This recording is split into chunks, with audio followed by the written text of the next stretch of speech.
गाजर की फसल कैसे तैयार होती है, इस पर कितना खर्चा आता है और ये कितना मुनाफा बख्श कारोबार है। 10 से 11 एकड़ पर गाजर काश्त की हुई है। इसकी कोई स्प्रे नहीं होती, पेस्टिसाइड का इस्तेमाल बहुत कम है। ऐसी फसल है जो 2.5 से 3 मंथ में तैयार होती है।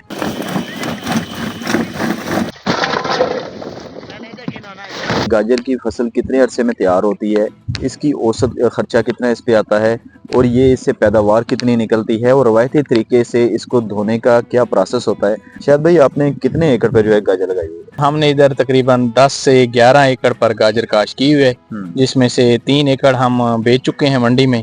तो अभी बाकी को इधर उखेड़ रहे हैं। डेली बेस पर हमारे लोडर रिक्शे जा रहे हैं तो मंडी पे जाते हैं। एक अच्छा प्रोसेस है और हम सालाना बेस पर 10-15 एकड़ काश्त करते हैं।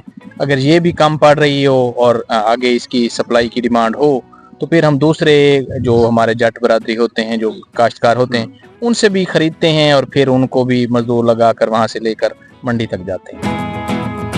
अच्छा, हमें ये बताएं कि इस पे 1 एकड़ पे कितना खर्चा आता है और इसकी औसत पैदावार कितनी है? जी देखें, ये जहां तक इसके खर्चे की बात की जाए तो इसका बुनियादी जो खर्चा है वो पहले इसका बीज है, वो तकरीबन मिल जाता है 2000 रुपए 2500 रुपए 1 किलो का।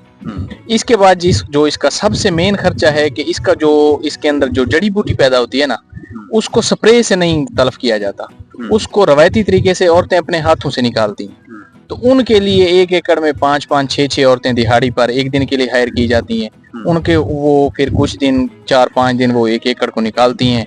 तो उस पर बुनियादी तौर पर 30-35 हजार 40 हजार, दो इसके यूं कह लें कि जिसे सराइकी ज़बान में इसके 2 मरतबा कुज्जे निकाले जाते हैं, जड़ी बूटियां 2 मरतबा निकाली जाती हैं। तो इसका मेन खर्चा वो है। इसकी कोई स्प्रे नहीं होती, इसके पेस्टिसाइड का इस्तेमाल बहुत कम है, 1-2 खाद इस्तेमाल की जाती है। इस तरह करते हुए कम से कम 80 हजार से 1 लाख बीज, ये जड़ी बूटियों को तल्फ करना और पानी सारा। और इसकी पैदावार कितनी निकलती है, मुनाफा क्या है? इसकी पैदावार जो जिसे कह लें कि जो पहली स्टार्ट में जल्दी आ जाती हैं, उसकी थोड़ी सी औसत कम होती है लेकिन रेट अच्छा होता है। जो अपने टाइम पर गाजर आती है उसकी पैदावार बहुत अच्छी होती है लेकिन रेट थोड़ा सा वक्त के साथ, क्योंकि बाकी लोगों की भी आ चुकी होती हैं, तो यूं कह लें कि 2.5 लाख तक भी एकड़ चला जाता है, 2.25 लाख तक भी चला जाता है।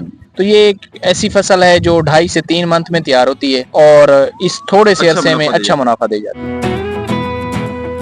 अच्छा, ये बताएं कि रवायती तरीके से जो यहाँ पर हमने अभी प्रोसेस देखा कि गाजरों को धोया भी जा रहा है, ये कब से चला आ रहा है और जदीद टेक्नोलॉजी पे अब भी किसान क्यों नहीं जा रहा? जी भाई, देखें कि इसका जो रवायती तरीका है, जैसे आपने भी देखा है टोकरा सिस्टम, ये शहतूत की लकड़ियां पहले तोड़ी जाती हैं। जो रवायती लोग अभी तक भी बुजुर्ग जिंदा हैं वो फिर इसकी एक खास तरीके से बुनत करते हैं और वो टोकरा बना कर देते हैं। उसी में ये गाजरें डालकर इसको धोया जाता है। जहाँ तक मशीनरी की बात की जाए तो पाकिस्तान के चंद बड़े शहरों में और या ज्यादातर बाहर के मुल्कों में अच्छी मशीनरी है और बड़े लेवल की मशीनरी है। तो अगर उसको अवेल किया जाए तो उसके खर्चे बहुत ज्यादा हैं।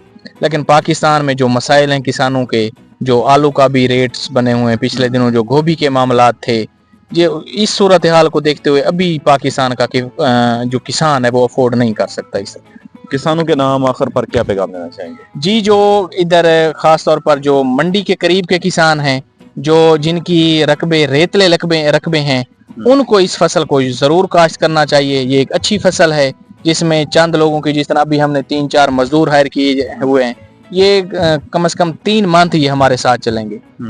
यूं ये कह सकते हैं कि ये एक ऐसी फसल है जो आपके घर में भी कुछ ना कुछ रोजी दे जाती है, 4-5 और लोगों का भी रोजगार वाबस्ता हो जाता है। तो इस फसल को जरूर अहमियत भी देनी चाहिए और अपने शहरी भाइयों से यही दरखास्त है कि गाजर को जूस पिएं, गाजर का गजरेला खाएं और इसको एंजॉय करें।